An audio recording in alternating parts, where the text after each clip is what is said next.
বর্তমান সরকারের মধ্যে আওয়ামী লীগ ফ্যাসিস্টের দোসররা রয়েছে। এই তদন্ত কমিশন সঠিক নয়, স্বাধীনভাবে কাজ করতে দেওয়া হচ্ছে না। যদি স্বাধীনভাবে কাজ করতে দেওয়া হয় তাহলে নিরপরাধ বিডিআরগুলো অবশ্যই জেল থেকে মুক্তি পাবে। এই বিগত স্বৈরাচারের আমলে আমরা মাঠে দাঁড়াইতে পারি নাই। আপনারা লক্ষ্য করছেন বিগত স্বৈরাচারের আমলে কেউ যদি কোনো কথা বলছে সরকার বিরোধী তাকে গুম করা হয়েছে, তাকে গ্রেফতার করা হয়েছে, তার পরিবারকে নাই করে ফেলা হয়েছে। এই ভয়ে কেউ কথা বলতে পারে নাই। কিন্তু একই ধারা দেখতেছি এখন আমরা মাঠে নামতে পারলেও আমরা মাঠে নেমে ন্যায্য অধিকার আদায় করার জন্য দাবি জানাইতে পারতেছি না। জানাইলে বর্তমান সরকারের মধ্যে আওয়ামী লীগ ফ্যাসিস্টের দোসররা রয়েছে, তারা আমাদের উপর দমন নিপীড়ন করতেছে, পানি নিক্ষেপ করতেছে। আমাদের 10-12 জন অ্যারেস্ট করা হয়েছে।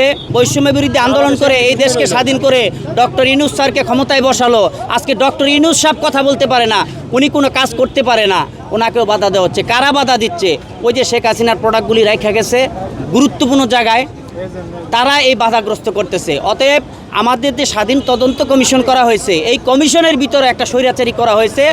2 নম্বর ধারা বসাইছে, সেখানে বলা হয়েছে যে বিডিআরের পূর্বের বিচার অক্ষুণ্ণ রেখে তারপরে সামনে অগ্রসর হবে, তদন্ত হবে। তাহলে কি তদন্ত হবে? বিগত সরকার যদি অবৈধ হয়, তাদের নির্বাচন যদি অবৈধ হয়, তারা যদি অবৈধ হয়, তারা যেহেতু এই দেশ থেকে লুটপাট করে ভাইগে গেছে ভারতে।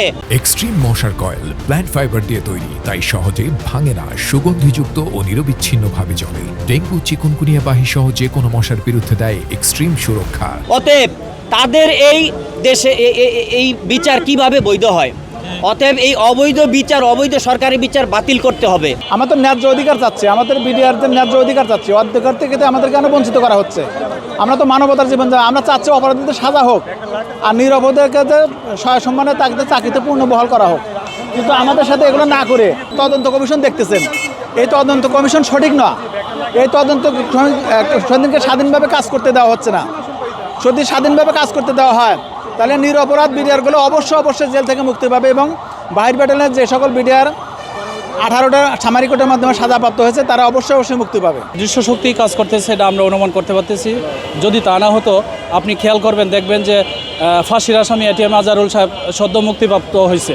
তো একজন ফাঁসির আসামি যদি মুক্তি পায়, তাহলে আমরা যে নির্দোষ নিরপরাধ দাবি করতেছি, আমাদের কোনো তদন্তটা কেন হচ্ছে না বা করতে দিচ্ছে না, ধারাটা কেন বাতিল হচ্ছে না বা আমাদেরকে কেন তদন্তের আওতায় আনা হচ্ছে না? অবশ্যই এখানে অদৃশ্য শক্তি কাজ করতেছে, এটা আমি বিশ্বাস করি, মনেও করি। তো আশা করি আমরা নির্দোষ, আমরা নিরপরাধ, আমরা নিঃশর্ত।